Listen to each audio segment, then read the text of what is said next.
立法會主席 The President.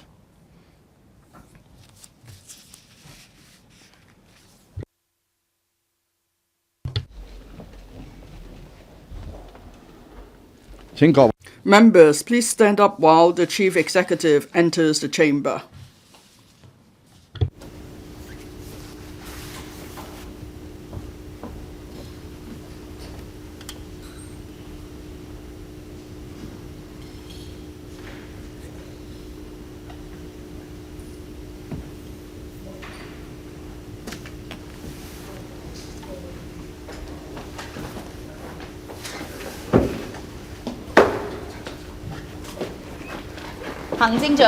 The Chief Executive.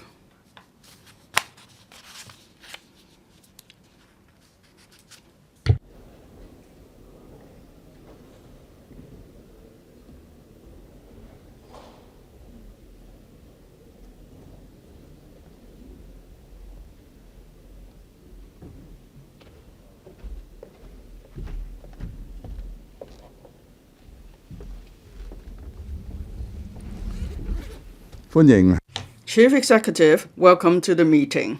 I now call upon the Chief Executive to first address the Council. President,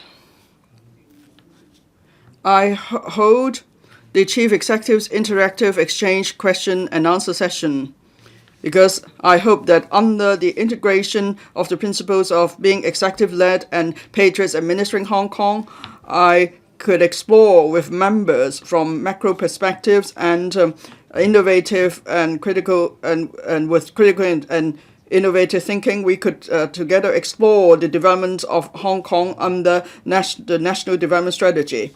Through interactive exchanges, we could foster strengths and build consensus, and then we will be in one mind in working for a better Hong Kong.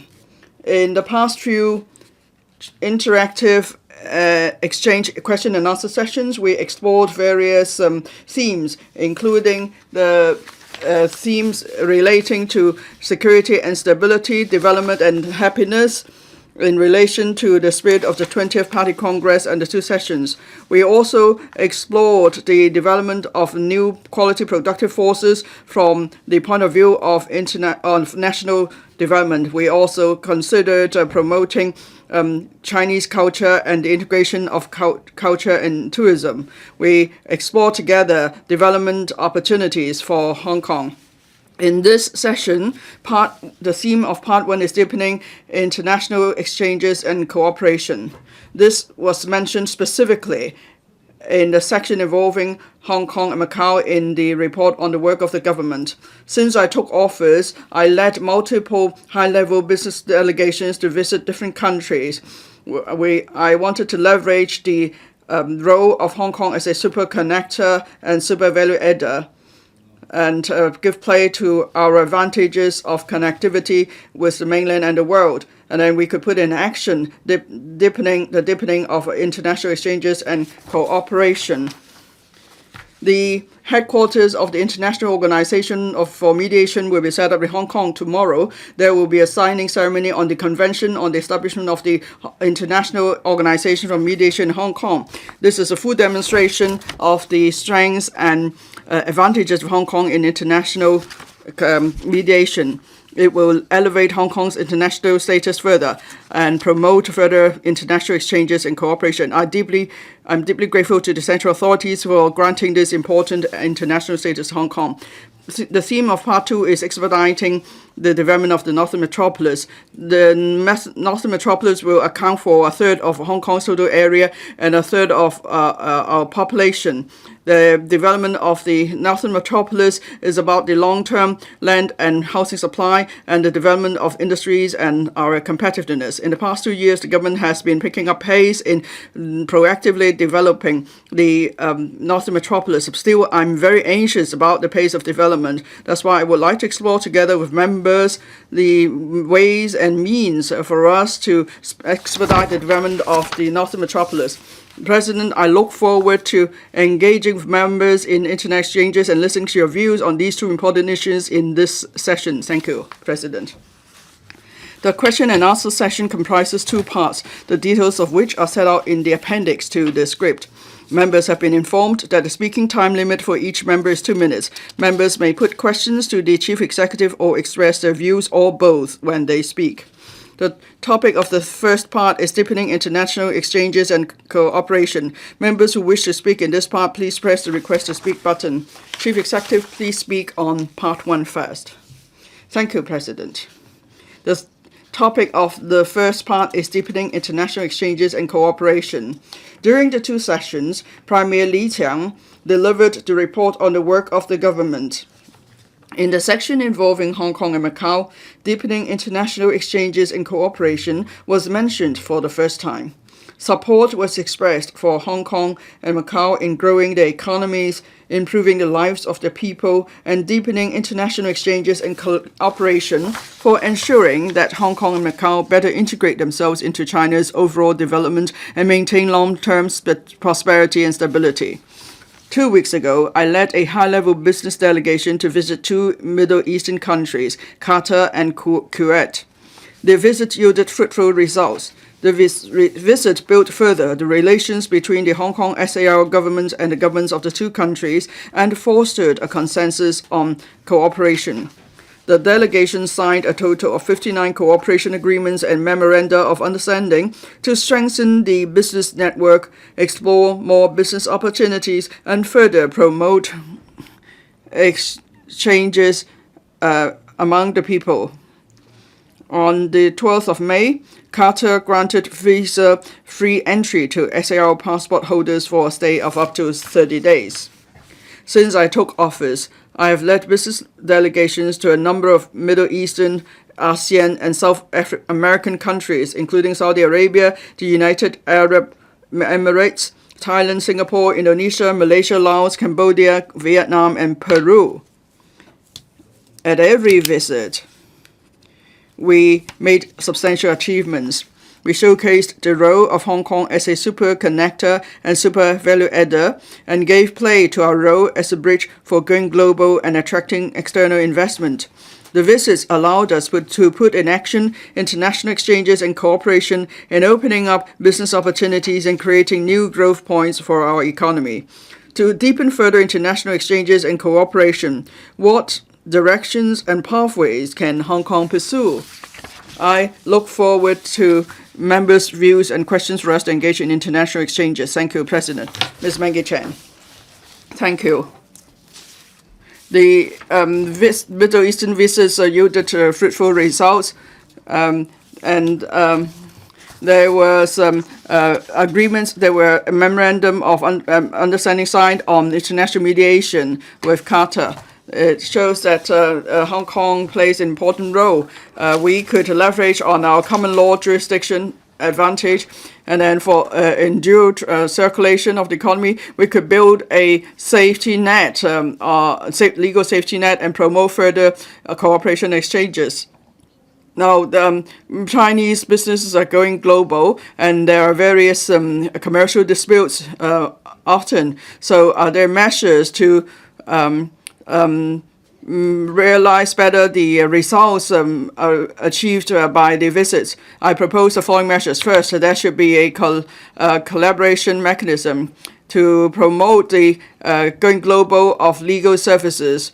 Then there should be proper training and management of risks in this respect. And then secondly, there should be you should expand the scope of your business delegations to include small and medium-sized legal firms.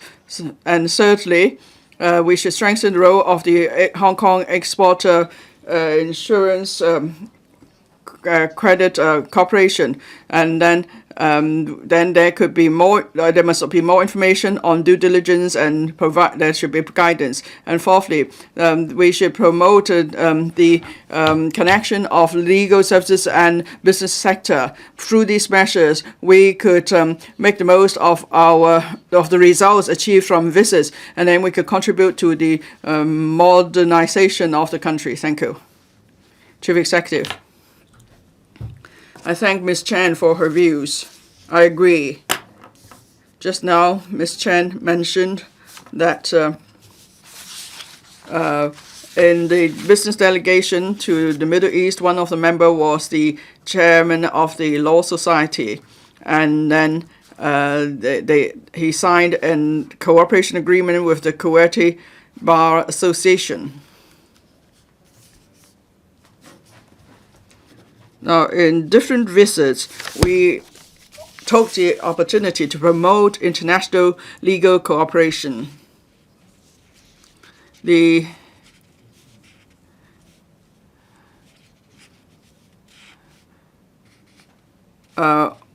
Saudi Arabia, some agreements and memoranda of understanding were signed too in the legal field. Now, every time in my business delegation, there will be representatives from the legal sector, from various professions, and the business sector. Now, each delegation is about 25 to 30 members. It can be bigger. Otherwise, there will be issues with the arrangement. So I'm grateful to everybody who wished to join these delegations, and we try to identify suitable representatives of different sectors to join the delegation. And as Ms. Chen suggested, members from the legal profession should join our delegations. And in fact, they have been members of the delegations. Now, I said this many times, especially during the visits. Our representatives are led by the chief executive on the high-level delegation to visit other countries. The most important thing is to open the doors between governments, and then after the doors are open, if we want to seize upon the opportunities, then it depends on the effort of the different sectors.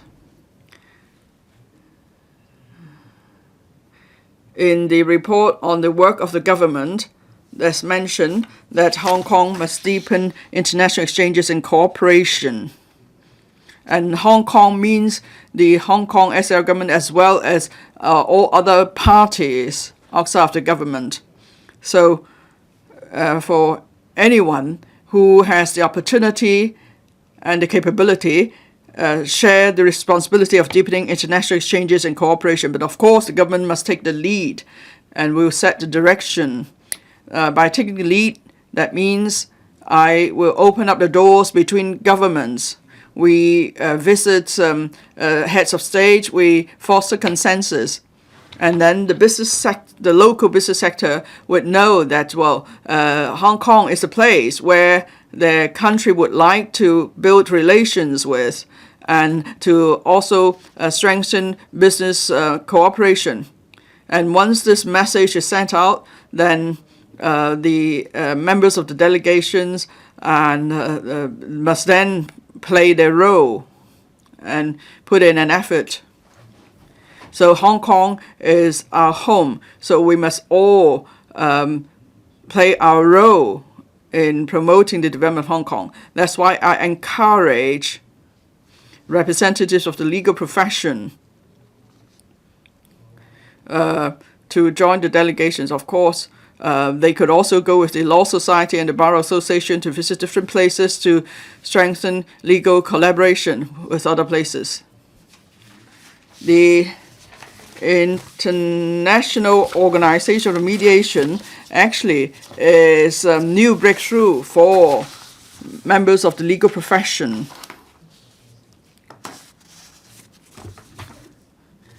And then they could play the role in promoting the influence of Hong Kong as an international legal hub. Thank you. Professor William Wong. Now I want to focus on academic and technological exchange. Now we have had some summits in the recent years, but the focus has been on commercial matters.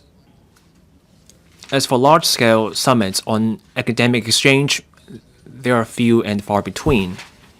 We want to become an international I&T center and an international education hub.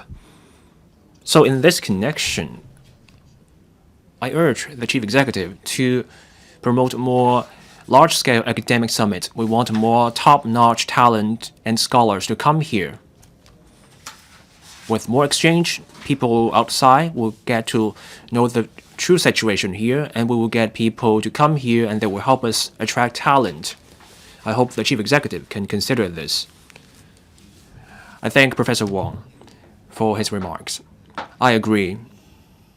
We have an edge in education. Study in Hong Kong is a brand we're trying to promote.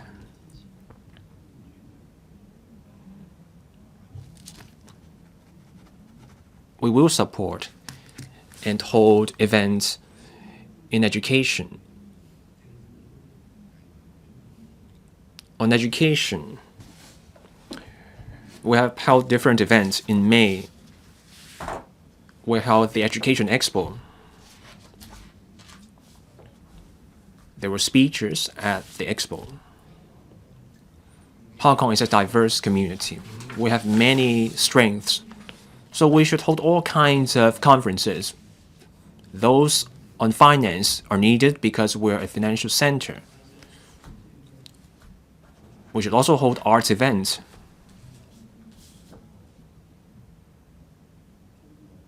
Because Hong Kong is an East meets West center for cultural exchange. That's why we need those events too.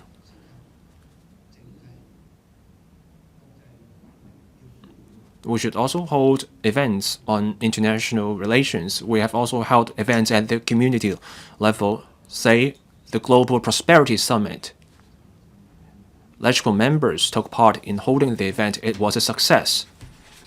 So I do agree that we should promote our strength in education. We should showcase to the world what we can do, and that includes doing summit events. We are a diverse society. We have many strengths. So we need events in different fields. But there's only that much the government can do. We have 15 bureaus, more than 100,000 civil servants. There's only that much we can do. So we need different sectors to play their part as well. Schools, universities, heads of universities, we should all work together. We have events in science and technology and also finance. So I support expos and conferences in education.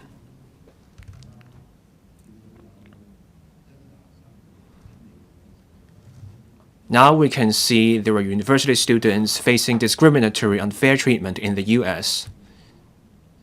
Hong Kong offers quality education. We have 5 of the world's top 100 universities in an area roughly 1,100 square kilometers. Our programs are either top-notch or in the top 10 around the world. We offer very attractive programs.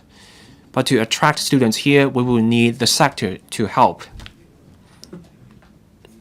Because the sector can make a more persuasive case than the government can.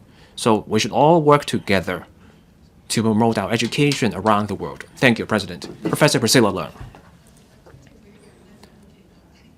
President, just like the government, I look forward to the signing ceremony of the Convention on the International Organization for Mediation.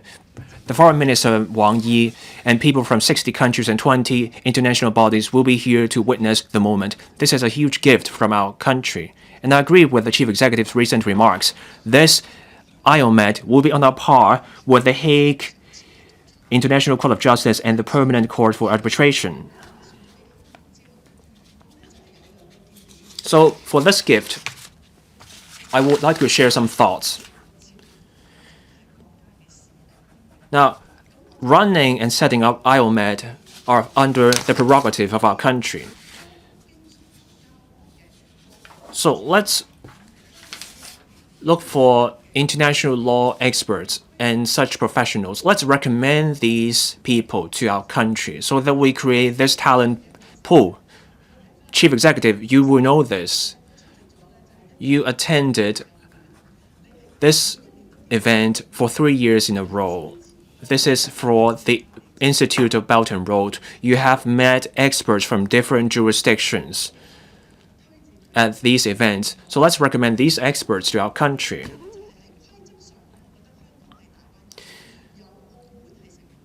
Now, Macau has the civil law tradition. The mainland sticks to their own legal tradition, and we have our common law tradition. So we should all work together on working out the rules for IOMED so that we can get the best talent to get involved in this process. So my question is, how do we make use of IOMED to attract more talent and capital? And can we use it to help us join international bodies such as RCEP? Chief Executive.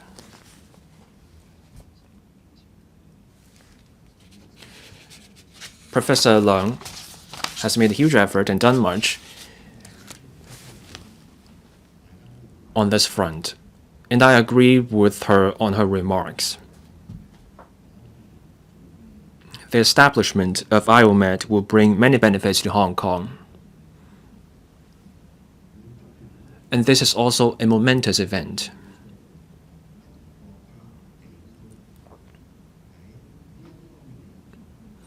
IOMED will help us bring together talent from different places. And we will also be able to expand the influence of IOMED across the world. We can recommend talent to our country or to IOMED. We can do that. And for people from different sectors, if they have talent in mind, they're welcome to recommend such talent to us. Professor Leung just brought up RCEP, Regional Comprehensive Economic Partnership. We're trying to gain accession to this economic network.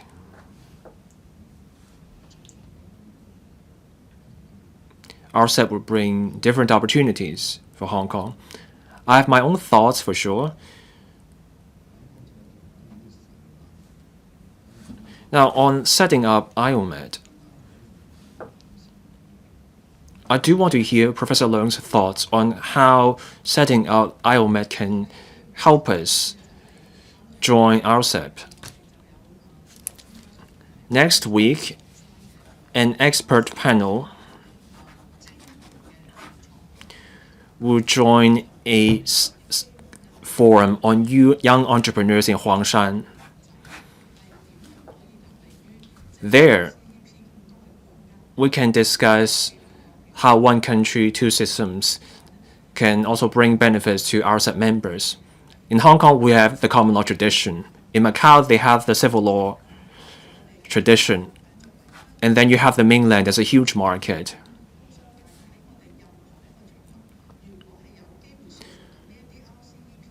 So for our business sectors and professionals, we should try to persuade RCEP members to let us join. We can invite those people to come here. We don't always need a large-scale summit. We can have a smaller scale setting to help them understand the situation here. We can build people-to-people bonds, and then we can overcome needless barriers. So I hope we can help with that during our trip next week. Chief Executive. I found something in Professor Leung's remarks inspiring. In trying to join RCEP, we joined group sessions to tell them about the benefits, the contributions we can make after we join RCEP. We have rule of law in Hong Kong. We have an edge here. And we should be making a case on these grounds so that we can tell our members about our strength and our contribution, that we can help resolve disputes. Disputes do happen in business. That's why we have IOMED. IOMED aside, we also have arbitration. Now we are the second most popular seat for arbitration, and we are on a par with another economy.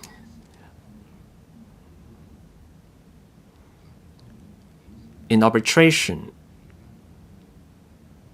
we also deal with very large sums in those proceedings.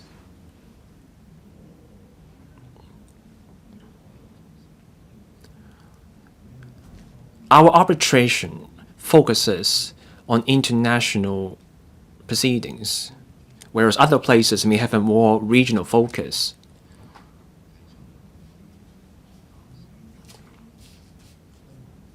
I thank Professor Leung for her suggestion that we can tell people about our strength in the rule of law in the context of RCEP. Mr. Kenneth Leung, Hong Kong has the backing of our motherland. We have global connections, so we're no stranger to international exchange. Deepening international exchange and collaboration hinges on the word deepening. We need friendship and bond between young people from Hong Kong and their peers from other places. That would truly help us play our role as a superconnector and superconnector. So we need our young people to go on exchange tours to the mainland and other places overseas. And for that, we will also need people from outside Hong Kong and young people from outside Hong Kong to come here. And that will also help us tap a larger pool of potential talent that we can bring here. So my question is that for mainland youth coming here for studies, what steps can we take? Can we relax our rules to make it easier for young people from the mainland and overseas to come to Hong Kong for short-term internships? Can we do away with the restriction on non-local students taking up internships? And can we also work with the tourism sector and tertiary institutions? Can we work on more study tours? Can we have more itineraries for young people from different places to come here for exchange? Chief Executive. I thank Mr. Leung for his comment.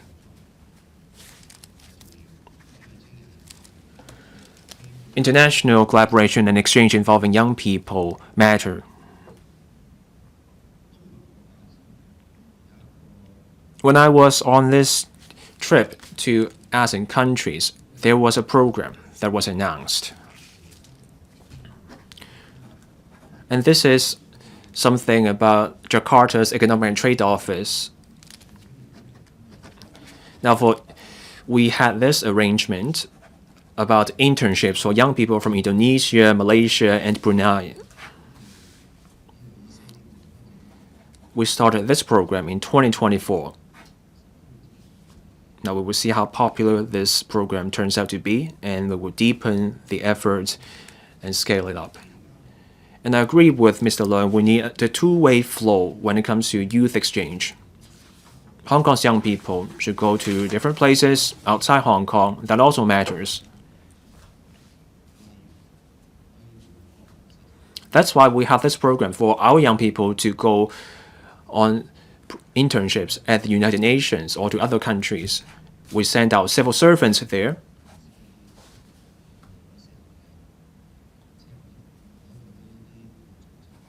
So young people will get to join those organizations at international bodies.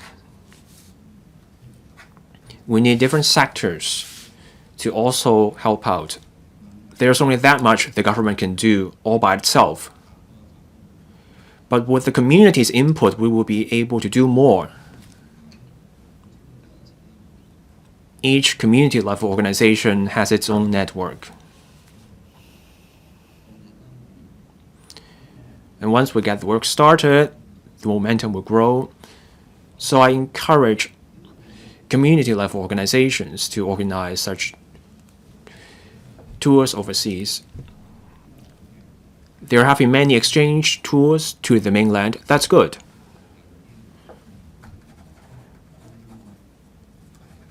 We should also encourage and promote exchange tours to Southeast Asia. Now, I attach particular importance to youth exchange involving Belt and Road countries.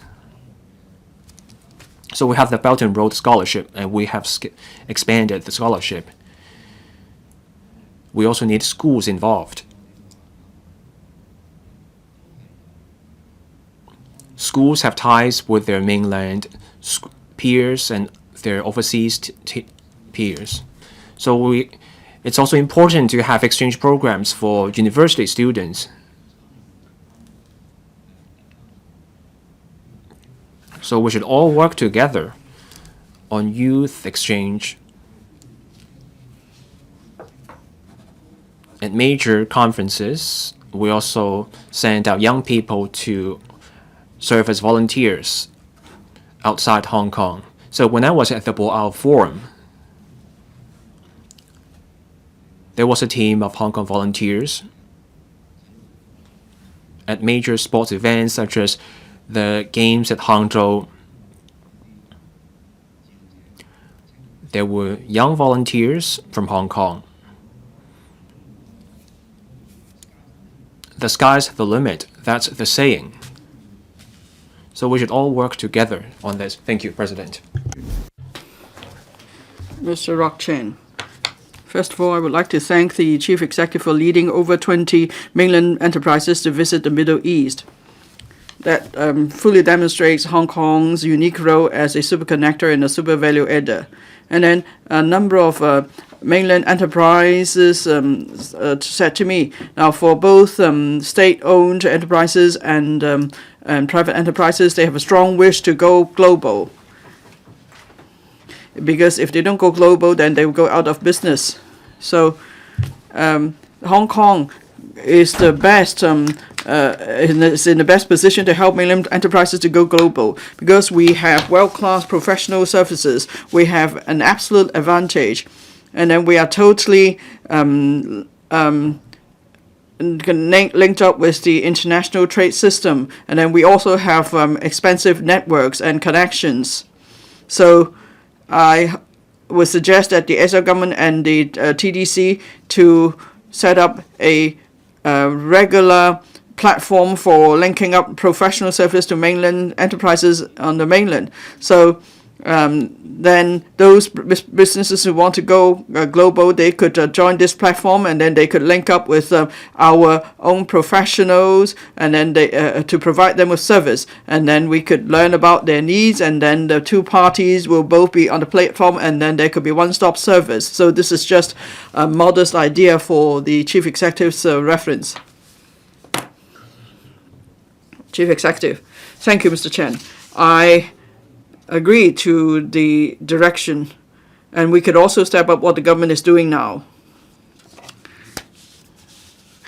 What Mr. Chen has suggested is actually similar to what we are doing now on the part of the government. We have the ETOs, we have the TDC offices, we also have the Invest Hong Kong offices, and other consultant points. So in total, there are 89 units, 19 ETOs, for instance. On the mainland, there are five ETOs, and then the DDC have 13 offices on the mainland. I Invest Hong Kong, 19 offices, 5 on the mainland. So these is exactly what they are doing. It's very similar to what Mr. Chen has suggested. So the three bodies must work together to promote Hong Kong. Now they provide advisory services. They also help to match businesses, and then they provide advice on professional services. They even recommend a relevant network. So this is exactly what Mr. Chen has suggested about building a platform. Under the current mechanism, well, Mr. Chen, what else we can do to strengthen the network? I'd like to listen to Mr. Chen. Mr. Rock Chen. Chief Executive, I think first of all, the SL government needs to find ways to consolidate the different bodies because they have their own KPIs and their own objectives. Maybe you could start a pilot scheme, and then there could be a common platform, and then all the relevant departments and bodies such as ETOs, TDC offices could all join the platform, because to mainland businesses, they don't know whether they should approach the Invest Hong Kong or the ETO. So there is a need for a common platform. And then both parties have to register on the platform. Now, on the one hand, we have licensed professional service providers. On the other hand, we have the mainland businesses. They will see what services they need, and then all these parties are on the platform, and there must be regular matching sessions and briefing sessions. So it's more than just putting them on the platform. Now, this is just an initial thought. It needs further development. So we need to have the platform. We bring the two parties together, then they could get to know each other, and they could start talking. But of course, at the end, whether their cooperation will work is up to them. And if the platform works well, then we could expand the scope of the platform to cover more participants and more sectors. Now, if the chief executive thinks this is feasible, then I'll be very, very happy to help as well. Chief executive, thank you, Mr. Chan, for being willing to join this platform, or in this effort to build a platform. Now, the ETO and the Invest Hong Kong actually are in themselves a platform. Now, there are three parties involved in the promotion of Hong Kong, and this is the same to the concept of a platform as suggested by Mr. Chen. But then they're actually doing more than what a platform does. So instead of just having a single platform, incorporating different units, well, the different offices are actually making proactive effort. Now, some of their offices may not overlap, but in some cases, maybe a market is too big, so some of the offices may overlap, but still we have an expensive network. And then for anyone in their own sector or profession, if they have the network, if they want to be involved, we more than welcome that. So please let us know how you would like to take part. Now, the platform is actually managed by the Commerce and Economic Development Bureau. Here we're talking about the ETOs, the TDC offices, and the Invest Hong Kong. They're all under the jurisdiction of the CDB. So actually, what we're doing is the same as what you're suggesting, Mr. Rock. Thank you for your views. Mr. Martin Liao. Now, before we talk about the Northern Metropolis, Chief Executive, how are you going to make use of the top-level arrangement to bring in businesses and talents? And how can the government play a suitable monitoring role? And then there must also be suitable flexibility to deal with the rapidly changing markets. Now, for example, would you consider making reference to the arrangement for the Hetao Hong Kong Park, and then there could be further, discussion, consideration of setting up one or more statutory bodies, and then the different bodies will be responsible for the high-level development and planning of the different zones, and then there will also be lead businesses taking up day-to-day management and taking up the effort to attract businesses and talents. Well, this is actually an issue about the part two, but if you want me to give a reply here, I'll be happy to do that. Yes, please do so. Thank you, Mr. Liao. Well, I know you're keen to talk about the second topic. It's the same for me, because both topics are equally important. On the Northern Metropolis, as I said, I am really anxious about speeding up development. But then if you talk about the overall situation, the Northern Metropolis will account for about 1/3 of Hong Kong's total area and total population. So Mr. Liao talks about top-down structure, and he talks about the making decisions and how the public and the private sectors could collaborate, and so these are all major issues. Now, if we compare the Northern Metropolis to the airport, which is a good example of success, the airport authority is doing a brilliant job, and I thank the airport authority and the staff for their contribution. Everybody commends our airport, and our air cargo throughput has been ranked top in the world for over a decade. And then the airport is also ranked as one of the best airports in Asia. And everyone is confident in the competitiveness of the airport.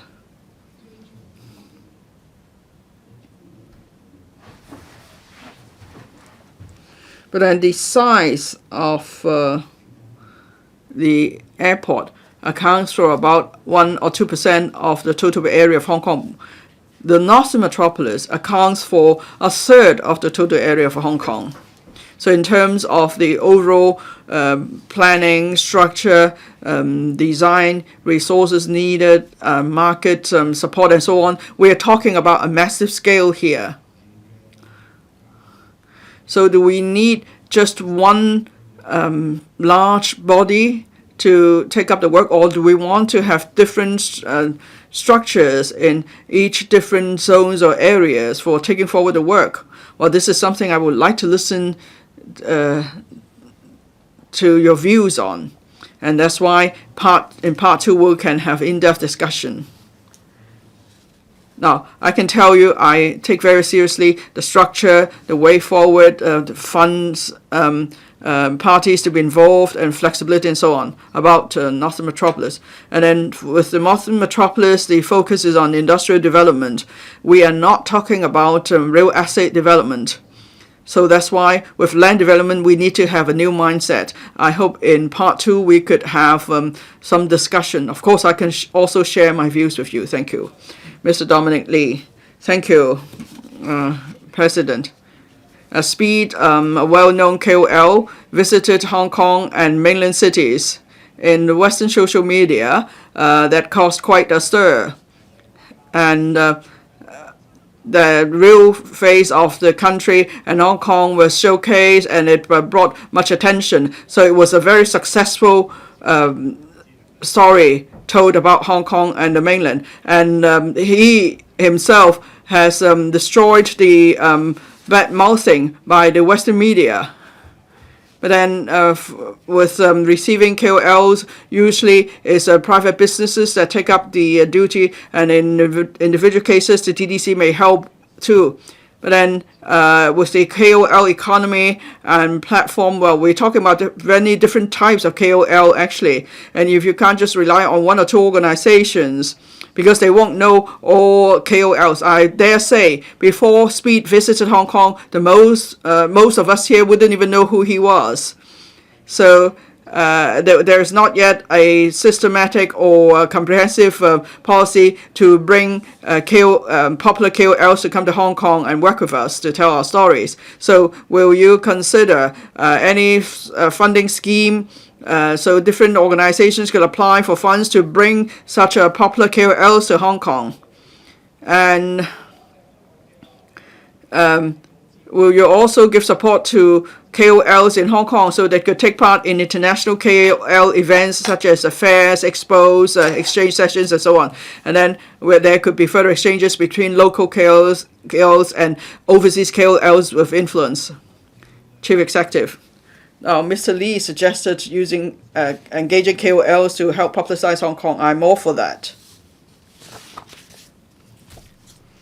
Now, the SL government disseminates some message, information, and news, and more importantly, I take very seriously our effort to tell good stories about Hong Kong. We could have different approaches.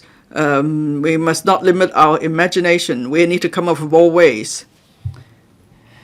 So you suggested building a platform for more KOLs to speak up for Hong Kong, or maybe there are young people with innovative ideas. They may keep using new ways to send the messages. So we need to cater to that as well. So I think the government needs to put an effort. The community also can do that. And in fact, the community could do it in a more creative way even. And of course, we can support such activities, but then we have limited resources. So, but then if the circumstances are right, we could consider giving support. Now, the government actually is doing a lot. In the first quarter this year, we have invited 650 KOLs to help publicize Hong Kong. But then, of course, we need to promote Hong Kong to different markets, not just a single market. And the markets covered included the UK, South Korea, Thailand, Indonesia, mainland, Taiwan, and Australia. And the Australia, there was a viewership of some 50 million, so it's quite good. So last year and the whole year, we invited 2,600 KOLs to help promote Hong Kong. And in total, there were 380 million views. So, of course, we can always do better. We must not be content with our achievements because promoting Hong Kong is like is actually a competition itself because each market is trying to promote its products. So there is competition among different markets. But then and each place has to promote its own advantages and tourism. Now, so the government will do as much as we could, but then we are subject to various rules and regulations, so there are restrictions. But then if we talk about the community, well, there's no limit. There are boundless opportunities. And Mr. Lee, of course, is committed to promoting Hong Kong. I'm sure you can do something too. Now, when it comes to publicity, it's all about the platform. So the content could be uploaded to one platform or 100 platforms or 1,000 platforms. And of course, that platform has to be popular too with good viewership. And so how can we use interesting ways to attract more views? This is something we need to keep considering, and we need to keep coming up with creative ideas. Thank you. That concludes part one. Part two is on expediting the development of the Northern Metropolis. Members who would like to speak in this part, please press the request to speak button. Chief Executive, please deliver your remarks for this part. Thank you, President. Part two is on expediting the development of the Northern Metropolis. In 2023, the government announced the Northern Metropolis Action Agenda. The agenda sets out 4 zones from west to east. They are: first, the high-end professional services and logistics hub; second, the innovation and technology zone; third, the boundary commerce and industry zone; and fourth, the blue and green recreation, tourism, and conservation circle. To go faster in developing the Northern Metropolis and ease the financial load on the government, the Development Bureau proposed 3 pilot sites: the Hongshui-Kyu-Ha-Chun New Development Area, the Fanning North NDA, and the Santin Technopole for large-scale land disposal. This means large land parcels are put on the market for tendering. The goal is to leverage corporate investments and involvement to develop the NM more efficiently. As for the Hetao Shenzhen Hong Kong Science and Technology Innovation Cooperation Zone and the Santin Technopole as a whole, we need to overcome the legal, regulatory, and policy constraints of Hong Kong and the mainland. Here, a creative approach is required to foster the cross-boundary flow of people, goods, capital, and data. The goal is to turn those areas into a place for advanced technologies, frontier research, R&D transformation, and realization. In other words, a demonstration zone and testing ground for these elements. High-end manufacturing industries should also be brought in. The second half of this year will see the arrival of the first batch of technology research personnel in the Hong Kong part of the Hetao Cooperation Zone. The NM's overall development is of utmost importance to Hong Kong. So how can Hong Kong speed up this effort? How do we take forward the Hong Kong Park in Hetao and the Sandton Technopole in coordination with the mainland to achieve cross-boundary flow of people, goods, capital, and data, while keeping it secure and easy? On these points, I welcome members' views and questions, and I look forward to our exchange. Thank you, President. Mr. Eric Yim. Good morning, Chief Executive. The development of the Northern Metropolis has to do with Hong Kong's long-term development, so we are all anxious about this. And one focus of the NM's development is to continue to foster cooperation between Hong Kong and Shenzhen. And this is also a key area in the GBA initiative. And we should pay attention to the boundary commerce and industry zone, and we should move faster. This is one among the 4 zones. At that zone, you will also see connection with the 4 ports on the Shenzhen side. So, in our collaboration with Shenzhen and Guangdong Province, what effective measures will we take to increase the investment of Shenzhen in the Northern Metropolis so that in INT development, warehousing, port development, how can we deepen collaboration in those areas? How do we strengthen our plan for the boundary commerce and industry zone on the Hong Kong side? Chief Executive.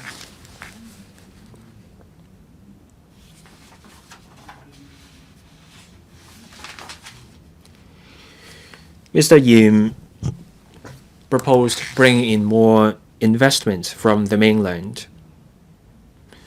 to the boundary commerce and industry zone on the Hong Kong side.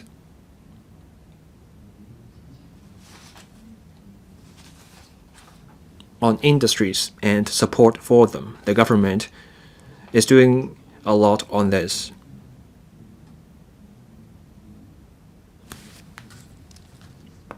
We need a clear industrial policy for businesses and investments to come here. Businesses need to be sure that there is support here, and that will lead to better results. And we have made our position clear on our industrial policy. We want high and new technologies here. That's why we have the Sandton Technopole. We also want high value-adding industries. So we attach importance to professional services. Green industries are also something we seek to promote. Now, on the boundary economic zone,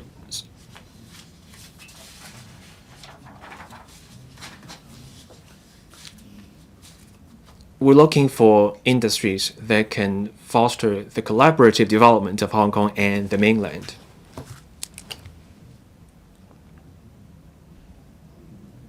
So one area is logistics and transport. Now, to the very west of the Northern Metropolis, there will be a new rail link linking up the Hong Kong side with Shanghai.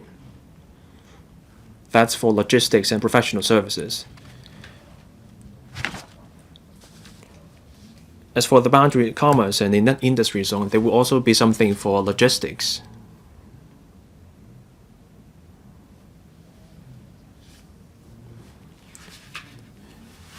Now let's look at the areas adjacent to Shenzhen in Taku Lane, in Wuche, for example. Those areas will be part of the university town. Now Tanmei will be part of the plan.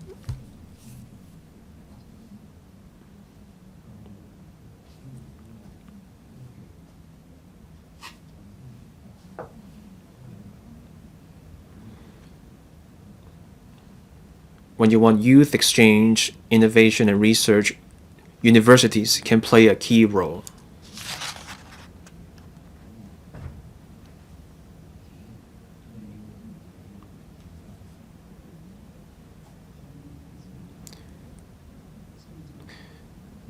Now we want to bring mainland businesses to our boundary zones. So we will have to think about what kind of talent and businesses we want to bring in. Now, tourism will be a key part. So as shopping.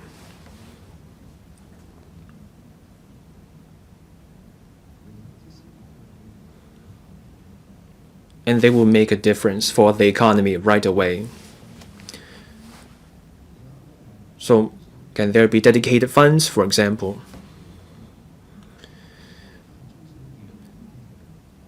Now, I turn to small and medium enterprises, or SMEs.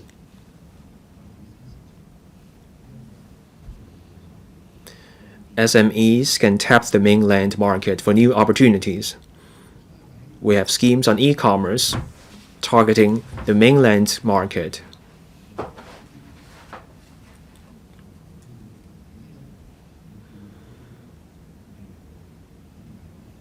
So in the boundary economic belt, we can give support to SMEs, and that can involve technology and measures to help SMEs promote their products in the mainland market. And we are open to different suggestions. Professor Lau Chi-pan.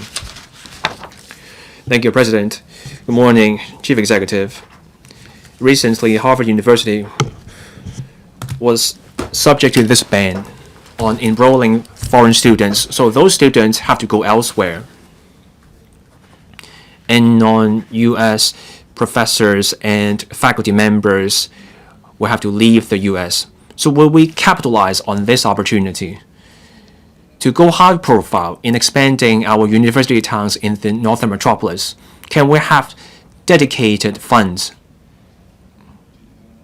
to get university students and professors from the US to come here?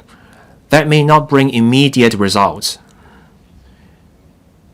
It may look like we're just looking at Harvard University.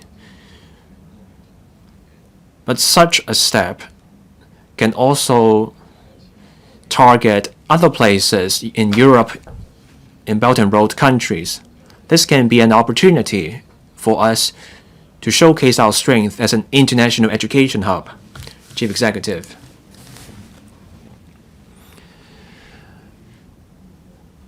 I agree with Professor Lau on his remarks.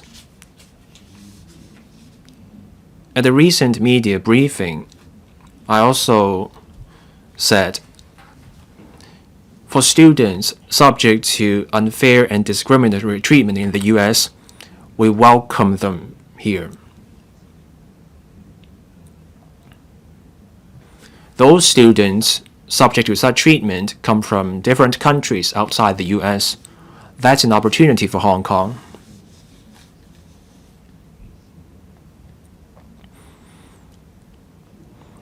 We should treat students subject to discriminatory treatment with fairness. So our universities should provide the best assistance to those students.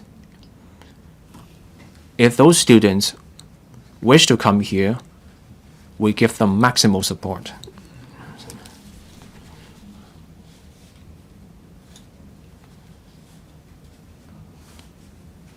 So we do that through talking to alumni associations of Harvard University. So we tell them about our plans.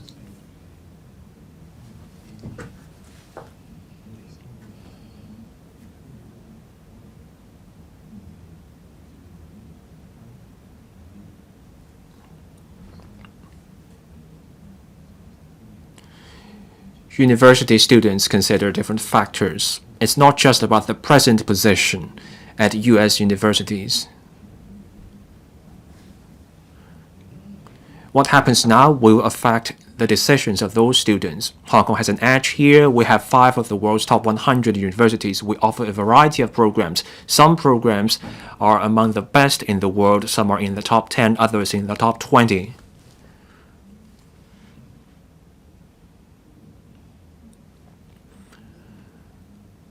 The government alone cannot do everything. We also need the sector to help out.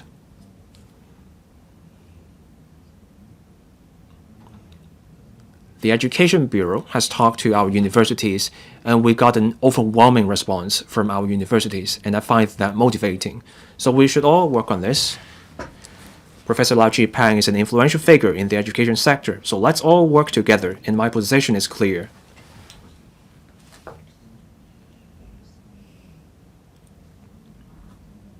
And I have doubled the number of foreign students our universities can enroll. The cap just went up from 20 to 40%.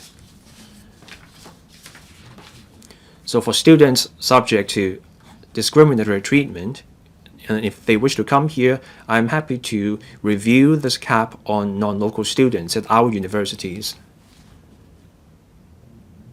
We want to promote the Study in Hong Kong brand, and this has the support of the sector.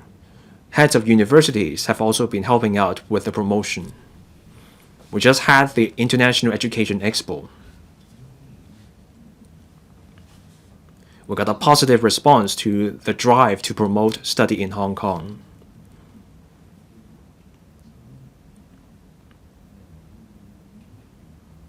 So we should seize this opportunity arising from the unfair treatment given to university students in the US. This is an opportunity, and this is also a direction in our drive. And we should be leveraging our strength and work on this. Mr. Frankie Yik, thank you, President. Chief Executive, I represent the transport and logistics sector. In the Northern Metropolis, the government is going to adopt the large-scale land disposal model. We welcome that because we believe it could speed up development. But then at recent meetings, we found out that the so-called large-scale land disposal is not quite the same as what the agriculture as what the sector has in mind. Now, there will be several land parcels, and there will first be planning, and then interested parties could take part. So it's more or less like the public-private sector participation. But then the sector I represent believes that you should adopt industry park model. So so different businesses could work with joint with venture capital funds, and then they could set up a park, and then they could build an ecosystem. So then the parties involved could submit a development plan to the government, and the government shouldn't award the tender on the basis of price only, but rather there should be an industry park, and then whatever proposal that will bring the best economic benefit to Hong Kong will be chosen. I believe this is the better way for the development of Hong Kong. I hope you'll consider it. Chief Executive. Thank you, President. I'm glad to hear this suggestion from Mr. Frankie Yik.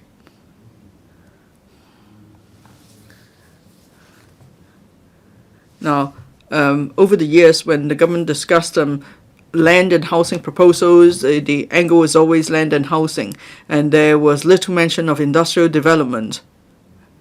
I think we need to change that mindset, and that's why for proactive government, and then we should work together with the efficient market, and then together we could come up with innovative ways, and we could apply these approaches to the Northern Metropolis development. Large-scale land disposal has no conflict with the industrial park proposal. So Mr. Frankie Yik reminds us we need to consider various different innovative approaches. Now, we see an changing market. We see what the external environment is like. We know what our fiscal position is like. So we could consider different alternatives. And what's important that we have changed my mindset. In the past, we adopt a micro approach. But now we want to adopt a macro approach in taking forward industrial development. So land development should be driven by industrial development, and we should not just be talking about selling housing units, land, or whatever. And because in the past we focused very much on that, but now we need innovative ideas. We need a macro perspective. It's better than a micro perspective. And then we now consider a systematic approach. And so it's important that we have these elements. I'm glad to hear you also share the same view. Now, at many of the interactive exchange question and answer sessions, I said that we need to elevate our mindset and our outlook. We should consider the bigger picture. We should consider macro aspects and promote development while we consider micro issues such as people's livelihood and so on. Because if we take outlook at a high level, then we'll see there may be different trees of different heights, but then all our trees added together may matter as much as big forests in other countries. So it's important that we have macro perspective, and so I definitely will take your view, suggestion back to my government for further discussion. And we need to adopt innovative approach. And then we must be industry-driven in the development of the Northern Metropolis. Definitely will do so. Thank you. Mr. Chen Kin-po. Thank you. Now, one of the purposes of the development of the Northern Metropolis to promote industrial development.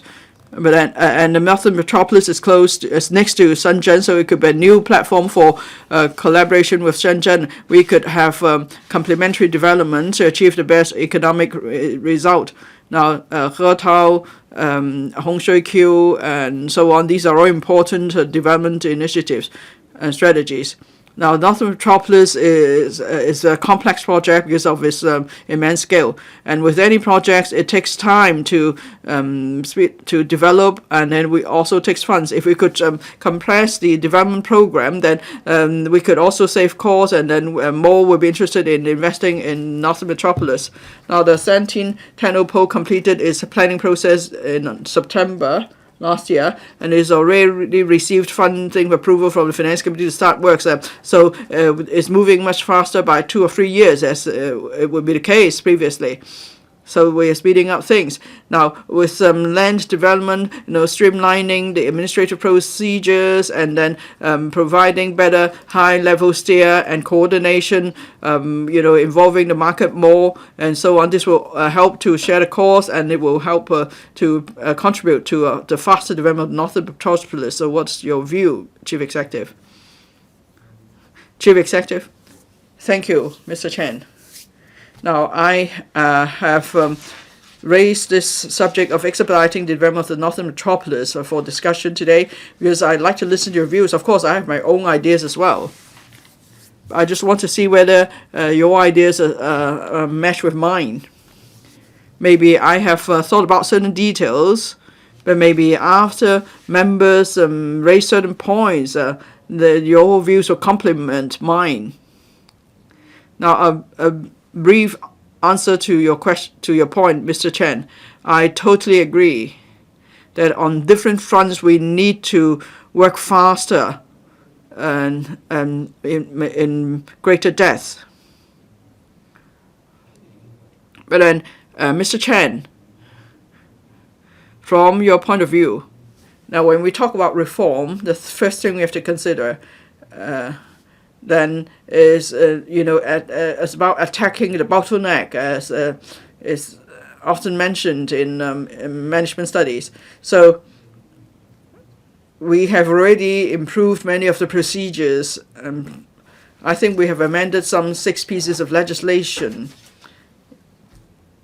About planning applications or and so on. We speeded up the process by half.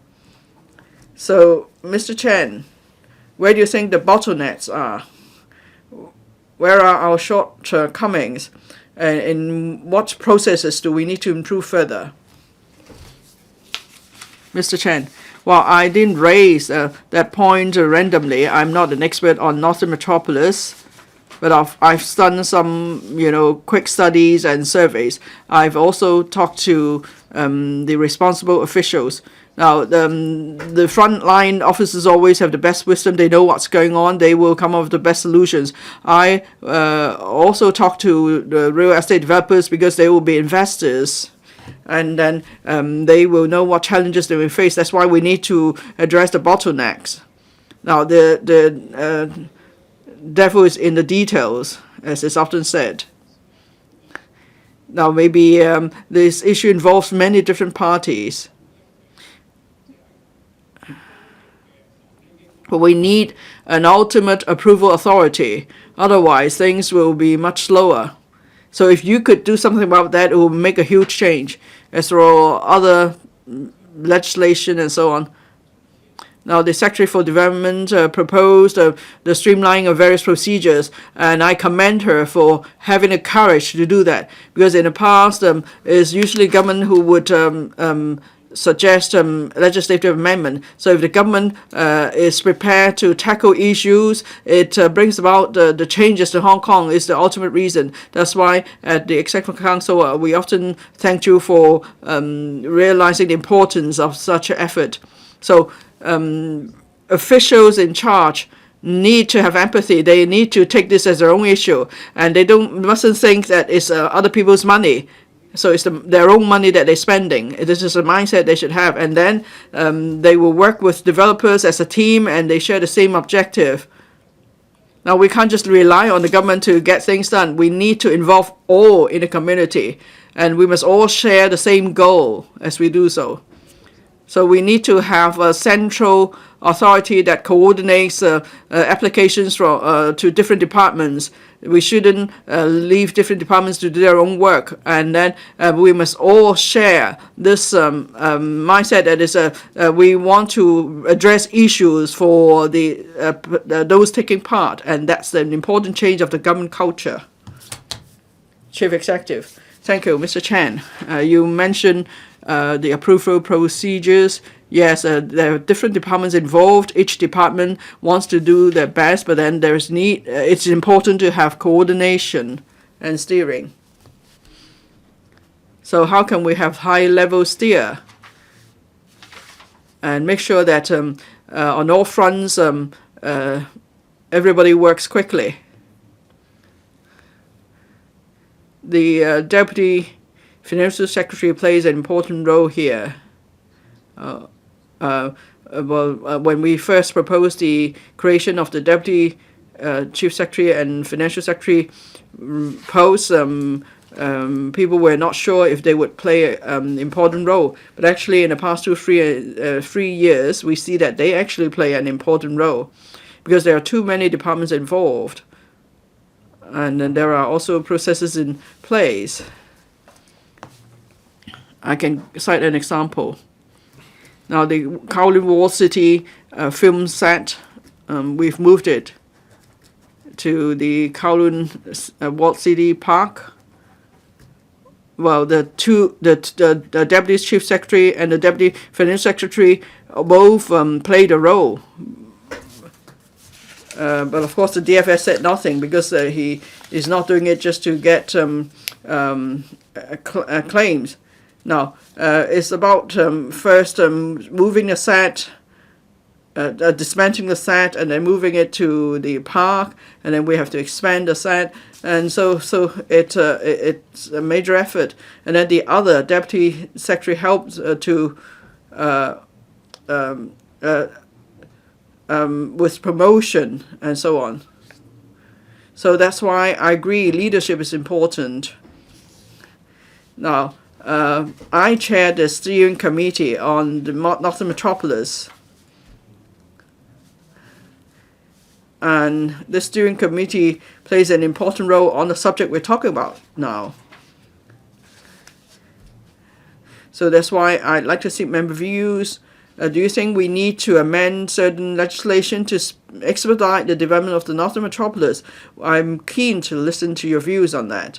Now, if it's about administrative measures, we could do something about it. But if it involves the amendment of the legislation, then we need to have consensus with members. So I hope we can work together, and then we will work together to expedite the development of the Northern Metropolis. Dr. Simon Lee. Thank you, President. The Hetao Hong Kong Park is an important element of the Northern Metropolis development. I'm glad to see that the people will soon be moving into blocks 8 and 9 of Hetao. Those are the laboratory blocks. And so at the wet laboratory, actually. But then if we only have the wet laboratory without offices, so when the sector moves in, they will encounter difficulties. They can't just have a laboratory without office space. But then the office blocks could only be completed in 2027, the soonest. So are there ways to help the sectors to move in as soon as possible? There are certain ideas put forward. For example, maybe in a wet laboratory block, you would allow some space for office, and then you will charge the rent accordingly, because usually the rent for laboratory is higher, so it's not suitable to use the space as office. Or could you also set up some temporary offices for use for the time being? And then in the long run, when you consider the development, future developments, including layout and so on, you will have regard to the actual needs, and there also has to be transportation support. And would you also consider allowing the parties to build their own offices or to share to laboratories? Because right now it's not so convenient to use the laboratories, so maybe there could be sharing of laboratory facilities built, say, by the mainland with monitoring by the Hong Kong side. Thank you. Chief Executive.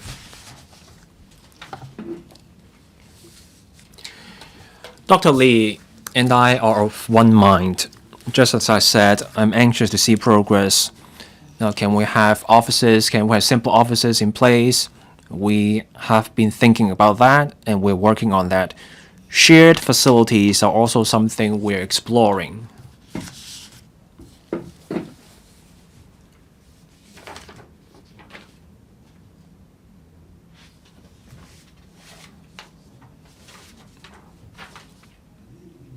So bureaus and departments work on things when problems come up.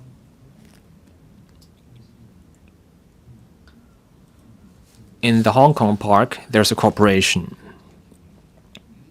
taking forward the work. And it's important that we learn about the needs of businesses. The issues brought up by Dr. Lee are something that we are aware of.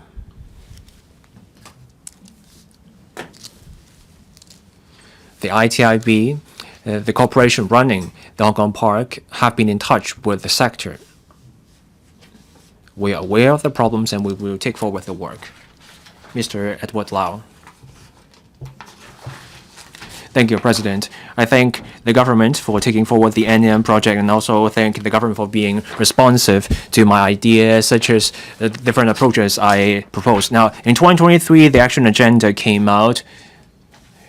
The land's resumption and development are proceeding on progress. But then you have the external environment causing some delays, and that's holding us back. So can we adjust our policies? So can we switch from a premium-based policy to an industry-based policy? We just let industries generate profit, and can we also do? And we're also adopting this pay-for-what-you-build approach in setting the premium. We should also grant super long tenancies to encourage long-term investment. Now we can set up a Northern Metropolis Corporation to have more flexible cooperation. And we should also consider setting a Northern Metropolis Authority or come up with the Northern Metropolis Ordinance. We should go faster with the NM. We should also make sure the projects meet our needs so that we don't have deserted areas. And we need dynamic planning. We should build in flexibility and adjust the functions. So we should adopt this model of Industry Park 1.5. Speed and flexibility are the strengths. So as that can allow us to move faster, and we have flexibility. And let's look at the Harvard farce that's happening and the increasing number of foreign students in Hong Kong. So let's seize this opportunity and move faster with the Northern Metropolis. Now, I made this suggestion. It's about expanding the Hongshui-Qiu Hachun Unit Town. We have the land there. Next year, the land will be spade ready. So we should start an expression of interest exercise. Let's invite EOIs from universities around the world. Will the Chief Executive consider this? Chief Executive. I thank Mr. Lau for his concern for the NM, and he has also made constructive suggestions. Our bureaus have taken into account his views, and they're exploring those ideas.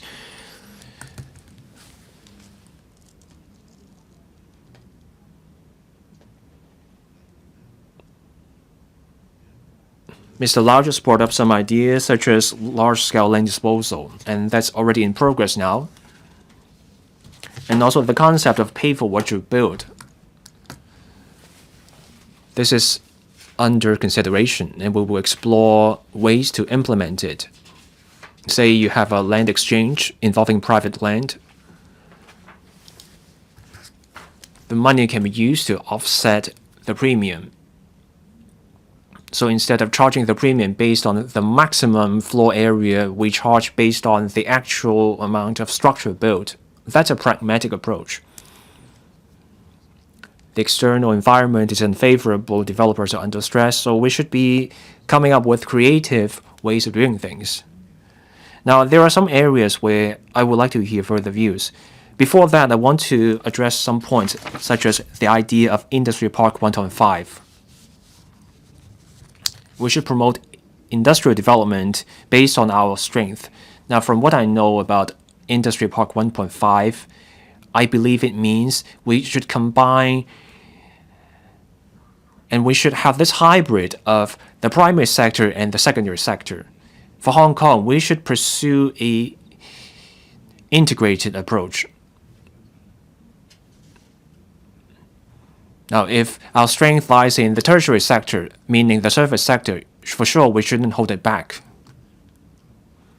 You can have different combinations, secondary sector, tertiary sector. We need flexibility. I do agree with the member on the concept behind this. We should leverage the strengths of different sectors and achieve integrated development for maximum effect. Now, on moving faster with the university town, I agree. Hongshui-Qiu is roughly 5 to 10 hectares in area, just below 10 hectares.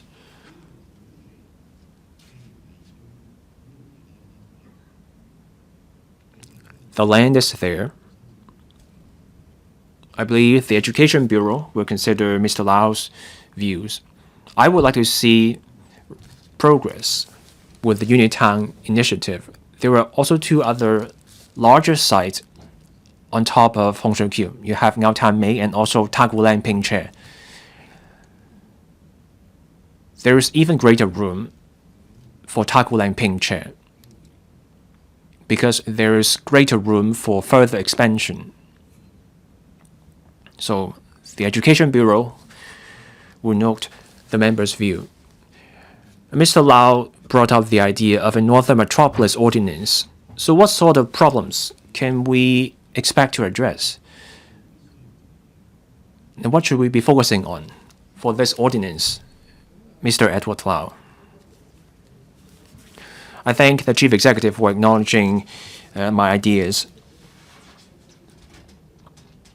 This future ordinance should go hand in hand with the NM Corporation or Authority. It's 300 square kilometers. The area is a third of Hong Kong size. So should we have an NM Authority? Let's look at the Shanghai Authority. It used to be 14 square kilometers. Now it's running an area of 120 square kilometers. So it's roughly on a par with the Northern Metropolis. It covers Bao'an and Nanshan.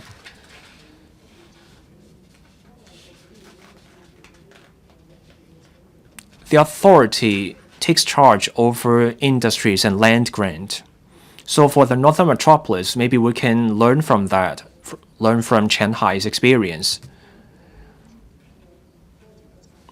And we can learn from the mainland and overseas. So for Shanghai, they have their dedicated legislation. In Shanghai, there's the Lingang area. They have this Lingang new zone. So you have innovation and technology and industrial development. So for the northern metropolis, we also have to bear in mind the cross-boundary flow of people, goods, data. So we need new policies to take down barriers.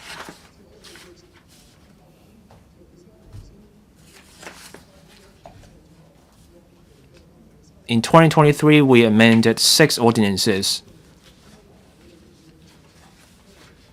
But amending laws one at a time will take a while. That's why I propose a Northern Metropolis ordinance. Say you want autonomous driving in the NM, you will need to amend the law again. But if you have a dedicated ordinance for the NM, you can remove the restrictions in one go. So that's something that's worth consideration. Chief Executive. Chief Executive, please deliver a concluding speech. President, I thank the members for actively sharing their views and asking questions. I find the interaction very helpful. The goal of my policies is to grow the economy and improve people's lives in an effort to create a better future for Hong Kong. Deepening international exchanges and cooperation is crucial for exploring markets and driving the economy. It also enables Hong Kong to serve its function and play its role as a super connector and super value adder. And it will also bring greater economic benefits that will let people share in the success of development, improve people's lives.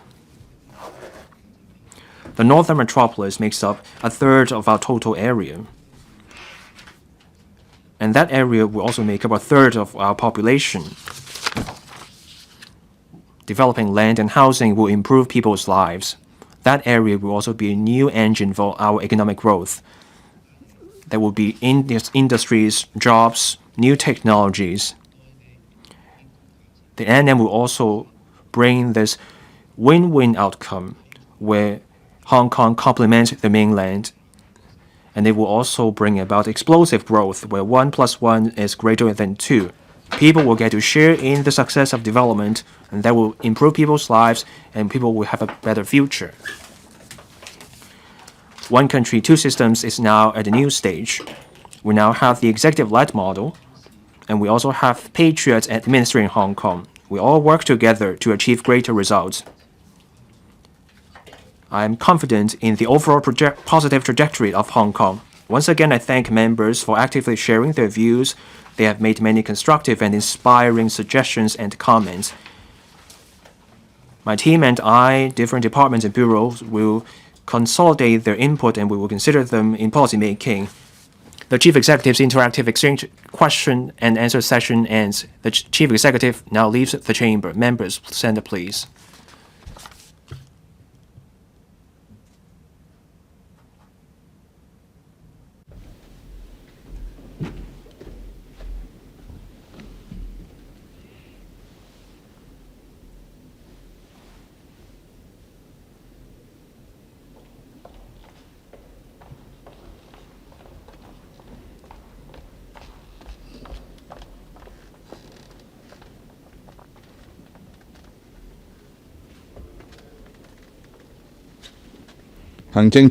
The Chief Executive's interactive exchange question and answer session ends. The council meeting resumes.